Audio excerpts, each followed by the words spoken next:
Welcome back to വിദ്യാനദി. അപ്പോൾ വൈസ്രോയിമാർ അല്ലെങ്കിൽ governor general part 2. ഇതിൽ 6 പേരെക്കുറിച്ചാണ് പറയുന്നത്. അതൊക്കെ ഞാൻ 10 വരെ ഇട്ടു. ഒരു കണ്ടിന്യൂസ് ആയിട്ട് എൻ്റെ എല്ലാം നോട്ട്സ് ഇടുന്ന വീഡിയോസൊക്കെ ഇച്ചിരി ലെങ്തിയാണ്. ഇനി ഞാൻ ഇച്ചിരി ഷോർട്ടാക്കി ഇടാമെന്ന് വിചാരിച്ചാണ് തുടങ്ങുന്നത്. പക്ഷെ എല്ലാം പറഞ്ഞു വന്നു കഴിയുമ്പോൾ അരമണിക്കൂറൊക്കെ ആവും. അപ്പം നമുക്ക് വീഡിയോയിലേക്ക് കിടക്കാം. പാർട്ട് 2 ആണ്. ഇതിൽ 6 പേരുണ്ട്. 6 പേരെ കുറിച്ചാണ്. മൊത്തം 22 പേരാണ്. അടുത്ത 6 പേരെ വേറൊരു വീഡിയോ 3 ആയിട്ട് ഇടാവേ. അപ്പോൾ നമുക്ക് വീഡിയോയിലേക്ക് കിടക്കാം. 11ാമത്തെ വ്യക്തിയാണ് ലോർഡ് ഡഫാരിൻ. അദ്ദേഹത്തിൻ്റെ കാലഘട്ടം എന്ന് പറയുന്നത് 1884 ടു 1888 ആണ്. INC രൂപീകരിച്ചത് ഇദ്ദേഹത്തിൻ്റെ കാലത്താണ്. INCയുടെ ഫുൾ ഫോം എന്താണെന്നറിയാമോ? ഇന്ത്യൻ നാഷണൽ കോൺഗ്രസ് രൂപീകരിച്ചത് ഇദ്ദേഹത്തിൻ്റെ കാലത്താണ്. Date 1885 December 28. INCയെ മൈക്രോസ്കോപ്പിക് മൈനോരിറ്റി എന്ന് വിശേഷിപ്പിച്ചത് ലോർഡ് ഡഫാരിനാണ്.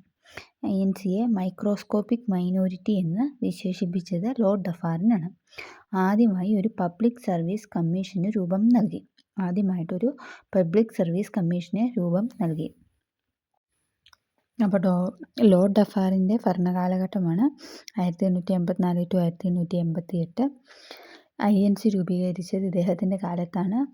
1885 ഡിസംബർ 28.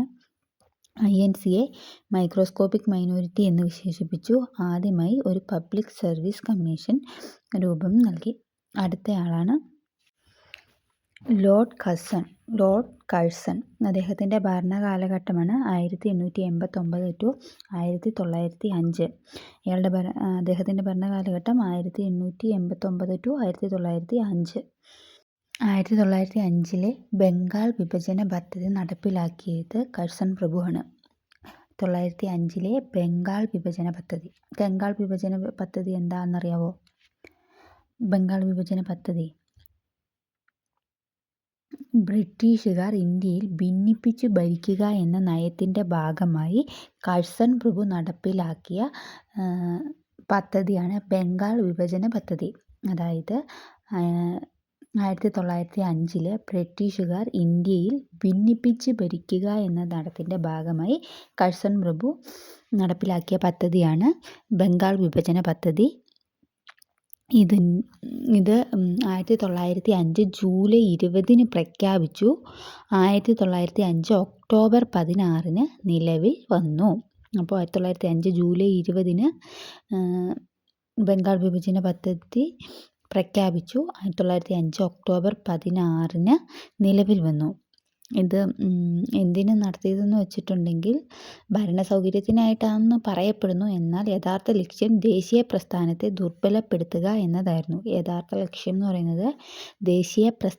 ദുർബലപ്പെടുത്തുക എന്നതായിരുന്നു. ഇതിൻ്റെ ബലം കൊണ്ട് നമ്മൾ ഈ മുസ്ലിം ഹിന്ദു എന്നിങ്ങനെ രണ്ടായിട്ട് വിഭജിച്ചു. കിഴക്കൻ ബംഗാൾ മുസ്ലിം ഭൂരിപക്ഷവും പശ്ചിമ ബംഗാൾ ഹിന്ദു ഭൂരിപക്ഷം എന്നിങ്ങനെ വിഭജിച്ചു.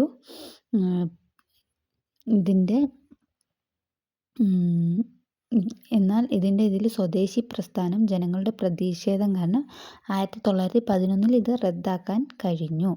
അപ്പോൾ 1905 കഴ്സൺ പ്രഭുവാണ് ബംഗാൾ വിഭജന പദ്ധതി നിലവിൽ കൊണ്ടുവന്നത്. അത് നിലവിൽ വന്നത് 1905 ഒക്ടോബർ 16 പ്രഖ്യാപിച്ചത് 1905 ജൂലൈ 20 ഇതിൻ്റെ യഥാർത്ഥ ലക്ഷ്യം എന്ന് പറയുന്നത് ദേശീയ പ്രസ്ഥാനത്തെ ദുർബലപ്പെടുത്തുക എന്നതായിരുന്നു.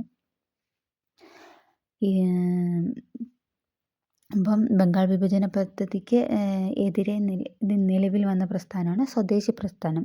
ബ്രിട്ടീഷ് ഇന്ത്യയിലെ ഔറംഗസീബ് എന്നറിയപ്പെടുന്ന വ്യക്തിയാണ് കഴ്സൺ പ്രഭു. ഇന്ത്യയിൽ കൃഷി വകുപ്പ്, പുരാവസ്തു വകുപ്പ് എന്നിവ ആരംഭിച്ചു. യൂണിവേഴ്സിറ്റി എഡ്യൂക്കേഷൻ കമ്മിറ്റി ആരംഭിച്ചു. യൂണിവേഴ്സിറ്റി കമ്മിറ്റി എഡ്യൂക്കേഷൻ കമ്മിറ്റി ആരംഭിച്ചു. തിരുവിതാംകൂർ ആദ്യമായി സന്ദർശിച്ച വൈസ്രോയിയാണ് കഴ്സൺ. ആലപ്പുഴയെ കിഴക്കിൻ്റെ വെന്നീസ് എന്ന് വിശേഷിപ്പിച്ചു.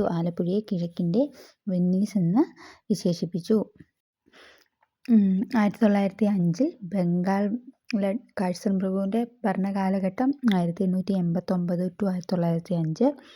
1905 ബംഗാൾ വിഭജന പദ്ധതി നടപ്പിലാക്കിയത് ഇദ്ദേഹമാണ്. ബംഗാൾ വിഭജന പദ്ധതിക്കെതിരെ നിലവിൽ വന്ന പ്രസ്ഥാനമാണ് സ്വദേശി പ്രസ്ഥാനം. ബംഗാൾ വിഭജന പദ്ധതി നിലവിൽ വന്നത് 1905 ഒക്ടോബർ 20-നും അത് പ്രഖ്യാപിച്ചത് 1905 ജൂലൈയിലുമാണ്. ബ്രിട്ടീഷ് ഇന്ത്യയിലെ ഔറംഗസീബ് എന്നറിയപ്പെട്ടു. ഇന്ത്യയിൽ കൃഷി വകുപ്പ്, പുരാവസ്തു വകുപ്പ് എന്നിവ ആരംഭിച്ചു. യൂണിവേഴ്സിറ്റി എഡ്യൂക്കേഷൻ കമ്മീഷൻ ആരംഭിച്ചു. തിരുവിതാംകൂർ ആദ്യമായി സന്ദർശിച്ച വൈസ്രോയിയാണ്. ആലപ്പുഴയെ കിഴക്കിൻ്റെ വെന്നീസ് എന്ന് വിശേഷിപ്പിച്ചു. അടുത്തയാളാണ് ലോർഡ് മിൻറ്റോ. അപ്പം ഞാൻ ഇപ്പോൾ പറഞ്ഞു, ബംഗാൾ വിഭജന നിലവിൽ വന്നത് 1905 ഒക്ടോബർ 16-നാണ്. അത് ലോർഡ് മിൻറ്റോയുടെ കാലത്താണ്. ബംഗാൾ വിഭജനം ആരംഭിച്ച വ്യക്തി കഴ്സൺ പ്രഭുവാണ്. ലോർഡ് മിൻറ്റോയുടെ ഭരണകാലഘട്ടം 1905 to 1910. ലോർഡ് മിൻറ്റോയുടെ കാലഘട്ടം 1905 to 1910. 1905 ഒക്ടോബർ 16-ന് ബംഗാൾ വിഭജനം നിലവിൽ വന്നു. 1906 മുസ്ലിം ലീഗ് ധാക്കയിൽ രൂപം കൊണ്ടു. അത് ഇദ്ദേഹത്തിൻ്റെ കാലത്താണ്.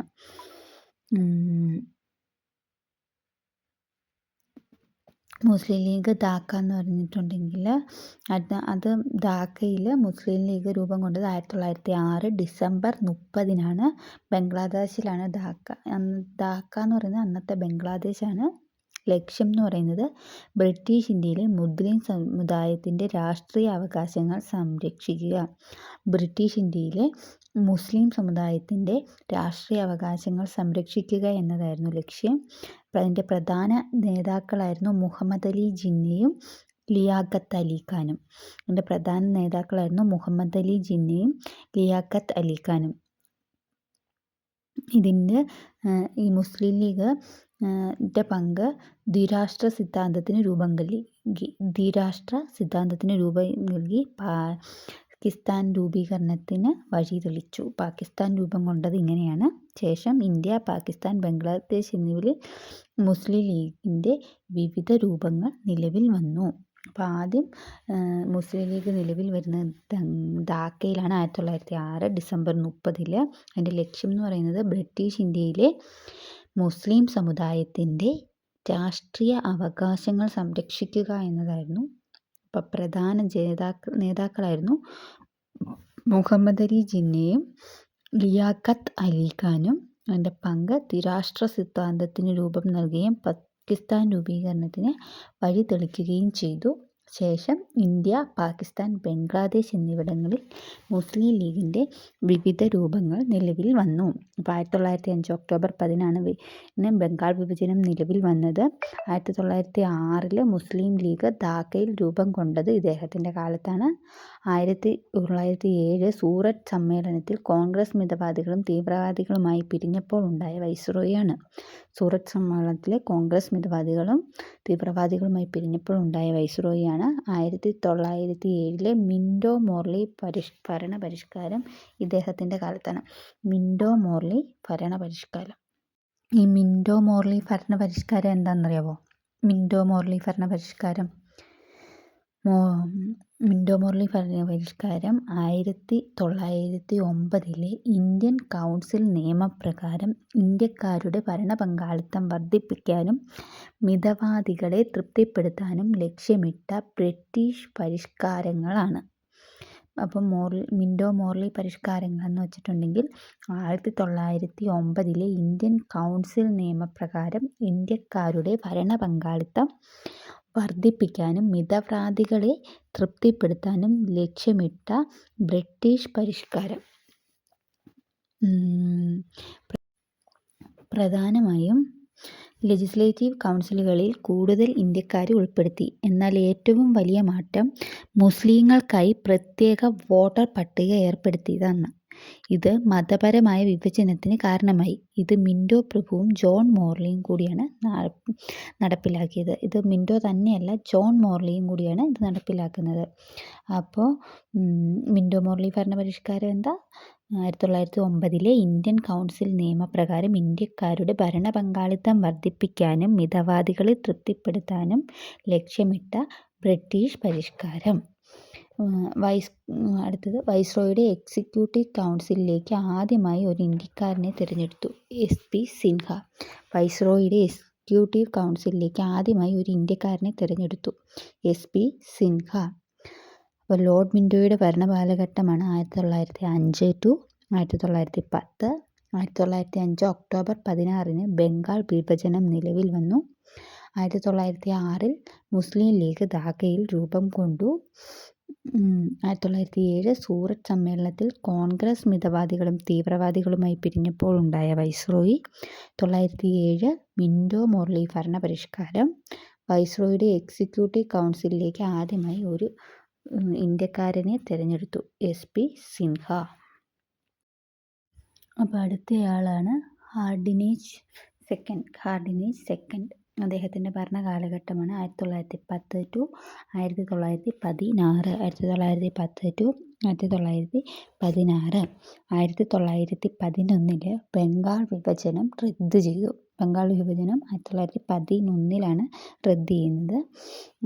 നിലവിൽ വന്നത് ഞാൻ പറഞ്ഞല്ലോ 1905 ആണ് ഇത് നിലവിൽ വരുന്നത്. 1911 ഡൽഹി ഇന്ത്യയുടെ ക്യാപിറ്റലാക്കാൻ തീരുമാനിച്ചു. 1911 ഡൽഹി ഇന്ത്യയുടെ ക്യാപിറ്റലാക്കാൻ തീരുമാനിച്ചു. 1912 നിയമം മൂലം ഡൽഹി ഇന്ത്യയുടെ ക്യാപിറ്റലായി. 11 ക്യാപിറ്റലാക്കാൻ തീരുമാനമെടുത്തു. 12 നിയമം മൂലം ക്യാപിറ്റലായി.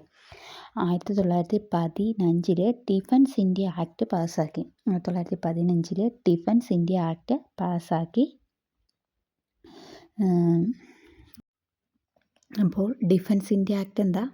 ഡിഫൻസ് ഇന്ത്യ ആക്ട് 1915 ഇന്ത്യൻ പ്രതിരോധ നിയമം അഥവാ ഡിഫൻസ് ഇന്ത്യ ആക്ട് എന്ന് പറഞ്ഞാൽ ഒന്നാം ലോക മഹായുദ്ധ സമയത്ത് ബ്രിട്ടീഷ് ഇന്ത്യയിൽ പാസ്സാക്കിയ ഒരു നിയമമാണിത്. ഇതിൻ്റെ ഉദ്ദേശം എന്തെന്ന് വെച്ചാൽ ഇന്ത്യൻ സ്വാതന്ത്ര്യ സമര പ്രവർത്തകരുടെയും വിപ്ലവകാരികളുടെയും പ്രവർത്തനങ്ങൾ തടയുക. അധികാരം ഇത് ഈ ഡിഫൻസ് ഇന്ത്യ ആക്ട് ബ്രിട്ടീഷുകാർ ഉദ്ദേശിച്ച അധികാരങ്ങൾ എന്തൊക്കെയാണെന്ന് വെച്ചാൽ വാറൻ്റ് ഇല്ലാതെ അറസ്റ്റ് ചെയ്യാനും തടങ്കലിലാക്കാനും പ്രിവെൻറ്റീവ് കസ്റ്റഡി പോലുള്ള അധികാരങ്ങൾ എക്സിക്യൂട്ടീവിന് നൽകി. വാറൻ്റ് ഇല്ലാതെ ആരെ വേണേൽ അറസ്റ്റ് ചെയ്യാൻ, തടങ്കലിലിടാം. ഇതൊക്കെയായിരുന്നു ഇതിൻ്റെ ഉപയോഗം. ഖത്തർ ഗൂഢാലോചന അനുശീലൻ സമിതി പോലുള്ള പ്രസ്ഥാനങ്ങളെ അടിച്ചമർത്താൻ ഇത് വ്യാപകമായി ഉപയോഗിച്ചു. അപ്പോൾ ഖത്തർ ഗൂഢാലോചന അനുശീലൻ സമിതി പോലുള്ള പ്രസ്ഥാനങ്ങൾ അടിച്ചമർത്താൻ ഇത് വ്യാപകമായി ഉപയോഗിച്ചു.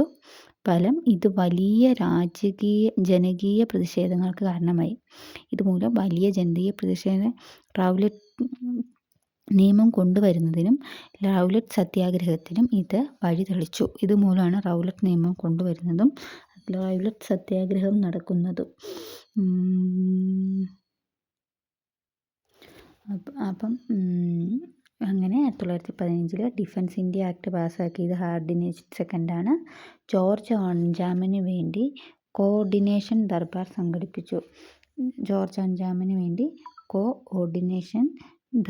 സംഘടിപ്പിച്ചു. ഹാർഡിനേജ് സെക്കൻഡിനെ വധിക്കാൻ ശ്രമിച്ചയാളാണ് റാഷ് ബിഹാരി ബോസ്. 1911 ബംഗാൾ വിഭജനം റദ്ദ് ചെയ്തു. 1911 ഡൽഹി ഇന്ത്യയുടെ ക്യാപിറ്റലാക്കാൻ തീരുമാനിച്ചു. 1912 നിയമം മൂലം ഡൽഹി ഇന്ത്യയുടെ ക്യാപിറ്റലായി. 1915 ഡിഫൻസ് ഇന്ത്യ ആക്ട് പാസ്സാക്കി. ജോർജ് അഞ്ചാമന് വേണ്ടി കോഓർഡിനേഷൻ ദർബാർ സംഘടിപ്പിച്ചു. വധിക്കാൻ ശ്രമിച്ചയാളാണ് റാഷ് ബിഹാരി ബോസ്. അടുത്തയാളാണ് ലോർഡ് ചേംസ് ഫോർഡ്. അദ്ദേഹത്തിൻ്റെ ഭരണകാലഘട്ടം ജോൺ ചേംസ് ഫോർഡിൻ്റെ ഭരണകാലഘട്ടമാണ് 1916 to 1921. 1916 to 1921. ഇതിൽ ഇച്ചിരി കൂടുതൽ പഠിക്കാനുണ്ട് കേട്ടോ ഡേറ്റ്. 1916 കോൺഗ്രസ് മുസ്ലിം ലീഗ് സന്ധി. അപ്പോൾ 1911 കോൺഗ്രസ് മുസ്ലിം ലീഗ് സന്ധി ഇദ്ദേഹത്തിൻ്റെ കാലത്താണ്. അപ്പോൾ ഈ കോൺഗ്രസ് മുസ്ലിം ലീഗ് സന്ധി എന്ന് പറയുന്നത് ഇന്ത്യൻ നാഷണൽ കോൺഗ്രസും മുസ്ലിം ലീഗും തമ്മിൽ 1916 ഡിസംബറിൽ ലക്നൗവിൽ നടന്ന സമ്മേളനത്തിൽ ഒപ്പിട്ട ഉടമ്പടിയാണ്. അപ്പം മുസ്ലിം ലീഗ് സന്ധി 1916 കോൺഗ്രസ് മുസ്ലിം ലീഗ് സന്ധി എന്ന് പറയുന്നത് ഇന്ത്യൻ നാഷണൽ കോൺഗ്രസും മുസ്ലിം ലീഗും തമ്മിൽ 1916 ഡിസംബറിൽ ലക്നൗവിൽ നടന്ന സമ്മേളനത്തിൽ ഒപ്പിട്ട ഉടമ്പടി. ഇന്ത്യൻ ഉപഭൂഖണ്ഡത്തിൽ മുസ്ലിങ്ങൾക്ക് പ്രത്യേക മണ്ഡലങ്ങൾ വേണമെന്ന മുസ്ലിം ലീഗിൻ്റെ ആവശ്യം കോൺഗ്രസ് അംഗീകരിച്ചു. അപ്പോൾ ഇന്ത്യൻ ഉപഭൂഖണ്ഡത്തിൽ മുസ്ലിങ്ങൾക്ക് പ്രത്യേക മണ്ഡലങ്ങൾ വേണമെന്ന മുസ്ലിം ലീഗിൻ്റെ ആവശ്യം കോൺഗ്രസ് അംഗീകരിച്ചു. ഇന്ത്യക്ക് സ്വയംഭരണം വേണമെന്ന ആവശ്യത്തിന് അപ്പോൾ മുസ്ലിം ലീഗ് പിന്തുണയും നൽകി. ഇന്ത്യക്ക് സ്വയം ഭരണം വേണമെന്നുള്ള ആവശ്യത്തിന് മുസ്ലിം ലീഗ് പിന്തുണ നൽകി. ഇന്ത്യൻ രാഷ്ട്രീയത്തിലെ ഒരു പ്രധാന അധികാര പങ്കുവയ്ക്കലായി ഇത് വിലയിരുത്തപ്പെടുന്നു.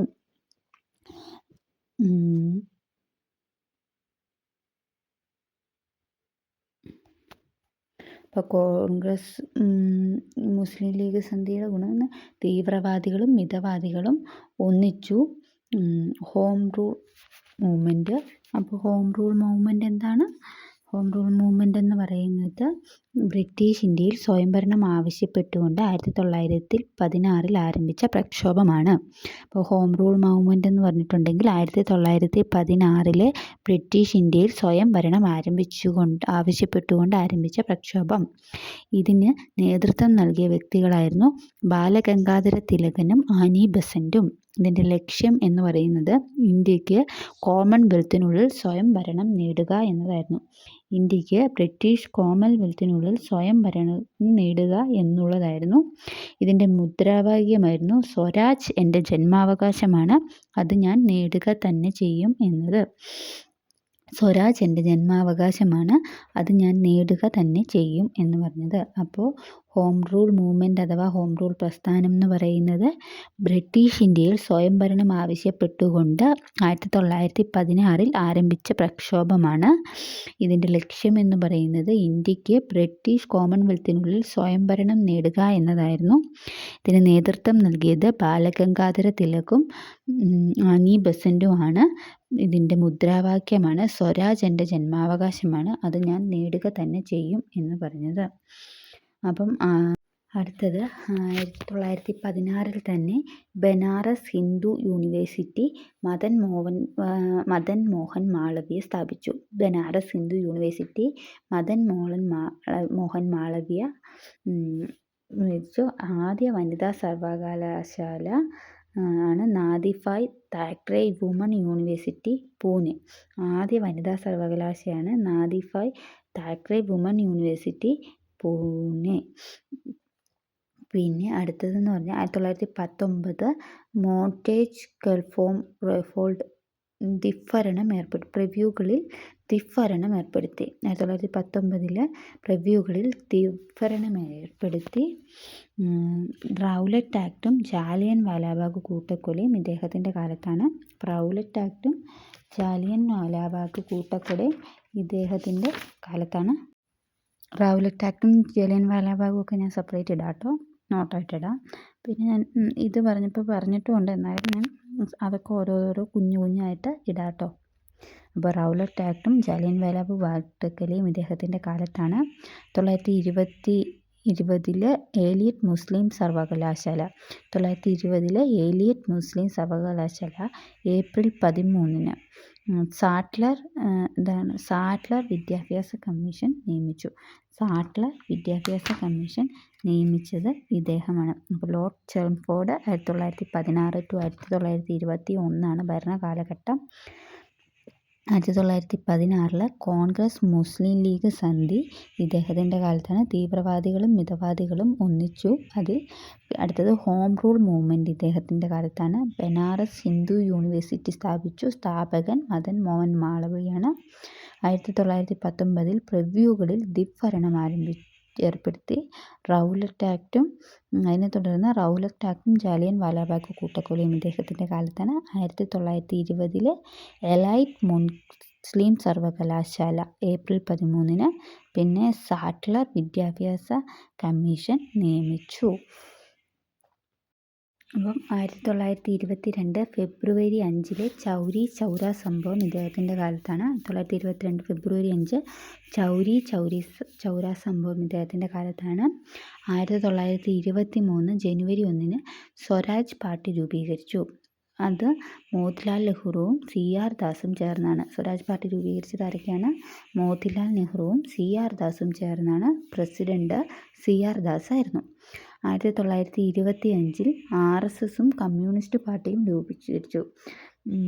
1925 RSSും കമ്മ്യൂണിസ്റ്റ് പാർട്ടി രൂപീകരിച്ചു. RSSൻ്റെ സ്ഥാപക നേതാവാണ് KD ഹെഡ്ഗവാർ. RSSൻ്റെ സ്ഥാപക നേതാവാണ് KD ഹെഡ്ഗവാർ. കമ്മ്യൂണിസ്റ്റ് പാർട്ടി സ്ഥാപക നേതാവാണ് MN റോയ്. കമ്മ്യൂണിസ്റ്റ് പാർട്ടി സ്ഥാപക നേതാവാണ് MN റോയ്. 1925 ബഡ്ജറ്റിനെ പൊതു ബഡ്ജറ്റ്, റെയിൽവേ ബഡ്ജറ്റ് എന്നിങ്ങനെ രണ്ടായി തിരിച്ചു. 1925 ബഡ്ജറ്റിനെ പൊതു ബഡ്ജറ്റ്, റെയിൽവേ ബഡ്ജറ്റ് എന്നിങ്ങനെ രണ്ടായി തിരിച്ചു. ഇന്ത്യൻ കറൻസിയുടെ നവീകരണവുമായി ബന്ധപ്പെട്ട ഹിൽട്ടൺ യങ് കമ്മീഷൻ രൂപീകരിച്ചു. ഇന്ത്യൻ കറൻസിയുടെ നവീകരണവുമായി ബന്ധപ്പെട്ട കമ്മീഷനാണ് ഹിൽട്ടൺ യങ് കമ്മീഷൻ. അത് രൂപീകരിച്ചു. ഇന്ത്യയിലെ ഏക ജൂതമത വൈസ്രോയിയാണ് ലോർഡ് ട്രേഡിംഗ്. ഇന്ത്യയിലെ ഏക ജൂതമത വൈസ്രോയിയാണ് ലോർഡ് ട്രേഡിംഗ്. ലോർഡ് ട്രേഡിങ്ങിൻ്റെ ഭരണകാലഘട്ടം അപ്പോൾ 1921 to 26. 1922 ഫെബ്രുവരി 5 ചൗരി ചൗര സംഭവം ഇദ്ദേഹത്തിൻ്റെ കാലത്താണ്. 1923 ജനുവരി 1 സ്വരാജ് പാർട്ടി രൂപീകരിച്ചു. മോത്തിലാൽ നെഹ്റുവും CR ദാസും കൂടി ചേർന്നാണ് ഇത് രൂപീകരിച്ചത്. President CR Das. 1925 communist party രൂപീകരിച്ചു. RSSൻ്റെ സ്ഥാപക നേതാവാണ് KD ഹെഡ്ഗവാർ. കമ്മ്യൂണിസ്റ്റ് പാർട്ടി സ്ഥാപക നേതാവാണ് MN റോയ്. 1925 ബഡ്ജറ്റിനെ പൊതു ബഡ്ജറ്റ്, റെയിൽവേ ബഡ്ജറ്റ് എന്നിങ്ങനെ രണ്ടായി തിരിച്ചു. ഇന്ത്യൻ കറൻസിയുടെ നവീകരണവുമായി ബന്ധപ്പെട്ട് ഹിൽട്ടൺ യങ് കമ്മീഷൻ രൂപീകരിച്ചു. ഇന്ത്യയിലെ ഏക ജൂതമത വൈസ്രോയിയാണ്. അപ്പം ഇതിപ്പോൾ 6 പേരുടെയായി. ഇനി ഒരു 6 പേരുടെയും കൂടി ഉണ്ട്. ഇതിൻ്റെ ഇടയ്ക്ക് ഞാൻ കുറച്ച് നോട്ട്സ് ഇതിൻ്റെ അകത്ത് ബന്ധപ്പെട്ടത് ഞാൻ പറയുന്നുണ്ട്, അത് എഴുതിയെടുക്കാം. പിന്നെ ആക്റ്റുകൾ സെപ്പറേറ്റായിട്ട് കുഞ്ഞു കുഞ്ഞു നോട്ടായിട്ട് ഞാൻ ഇടും കേട്ടോ. പിന്നെ ഞാൻ പറയുന്നു, ഇതിൻ്റെ എല്ലാം നോട്ട് എൻ്റെ കയ്യിൽ PDF ഉണ്ട്. പക്ഷേ എല്ലാവർക്കും സ്റ്റക്കാക്കി വെച്ച് കഴിഞ്ഞാൽ എഴുതാൻ പറ്റും. നല്ല വൃത്തിയായിട്ട് ഞാൻ നോട്ട് ടൈപ്പ് ചെയ്ത് ഇത് സ്ക്രീൻഷോട്ടാക്കി തരുന്നുണ്ട്. അപ്പം PDF ആവശ്യമുള്ള ആൾക്കാരാണെങ്കിൽ കമൻറ്റ് ചെയ്യൂ കേട്ടോ. ഞാൻ PDF തരാം. എനിക്ക് ഇതിലല്ലാതെ അറ്റാച്ച് ചെയ്യാൻ അറിയത്തില്ല. അല്ലെങ്കിൽ അറ്റാച്ച് ചെയ്യാൻ അങ്ങനെ പറ്റുമെന്നുണ്ടെങ്കിൽ എനിക്കൊന്ന് കമൻറ്റ് ചെയ്ത് പറഞ്ഞു തന്നാൽ മതി. അപ്പോൾ എല്ലാവർക്കും ക്ലാസ് മനസ്സിലായെന്ന് വിചാരിക്കുന്നു. എന്തെങ്കിലും സംശയങ്ങളോ അല്ലെങ്കിൽ എന്തെങ്കിലും തെറ്റുകുറ്റങ്ങളോ ഉണ്ടെങ്കിൽ എല്ലാവരും കമൻ്റായിട്ട് രേഖപ്പെടുത്തണം. അപ്പോൾ താങ്ക് യു.